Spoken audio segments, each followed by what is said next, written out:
Alright, so we've got this 2000 B5 S4. As you can see, I have aftermarket wheel and I haven't made the harness yet for the igniters, so that's why we have those codes. Not worried about them. This is the codes I'm worried about. Internal control module memory error, very common.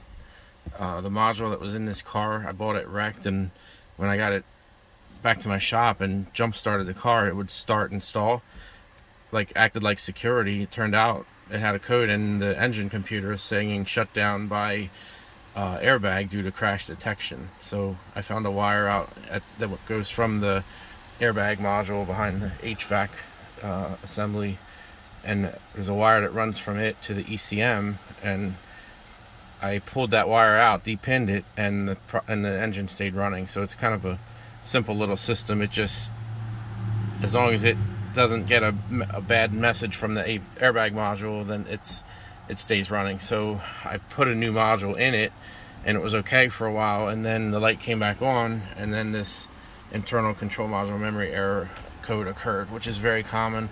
Apparently it's from, these modules are real susceptible to damage in cold weather.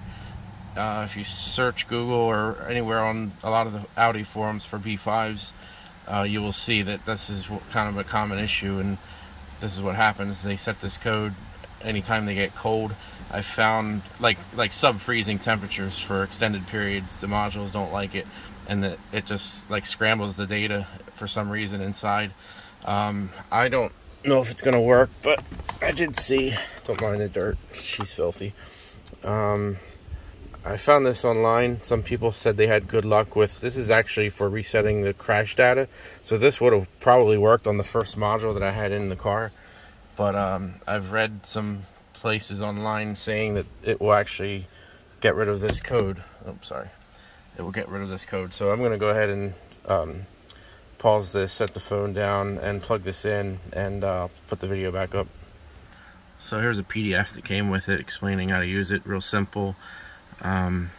So I've got it plugged in, and it just says to press the red button one time. The yellow one should flash or light up, and then the green one should light up and say success when it's done. Approximately 15 seconds.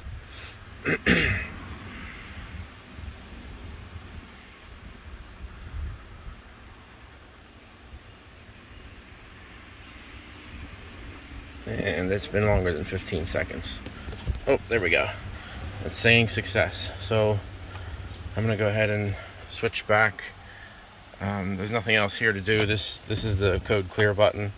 I'm gonna do that with Ross Tech just so we can see if this worked. Alright, so let's go back in.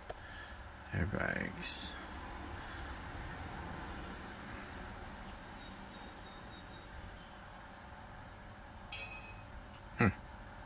It's interesting. Let me cycle the key. Key off. Key on. We know it just communicated. Light has already tried to connect. Okay. Already did that. Shut it off. Oh wait, I'll pause this. Alright, so I waited the time it said, and now it says turn the ignition on. So let's see if it will talk to it. I might have just bricked this airbag module. Nope, there it goes. Alright, so it definitely did something because it's acting weird. Alright, that's it. It worked. The only code I have is for the airbag, igniter for the main airbag circuit, which I have a harness to fix for that. So here's the deal. This isn't full, like, yes, this is technically fixed as it was when it was brand new from the factory, which eventually they all will do it in cold temperatures. Well, we're in summer now, so it's not going to be an issue here.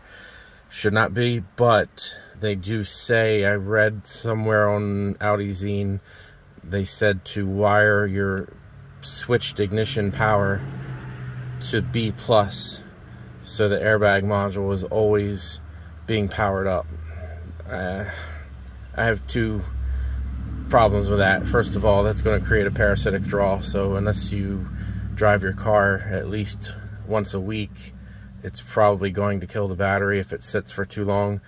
And the other thing is, if your car gets bumped, run into, it's thinking the ignition is on, the airbag module is active, it's going to deploy your bags just by somebody running into the car. I mean, it's slim chance of it happening, but just something to think about. But anyway, it worked, so I just wanted to do a video on that. I have probably 3 of these modules that have this same exact problem, and one that has a actual crash data.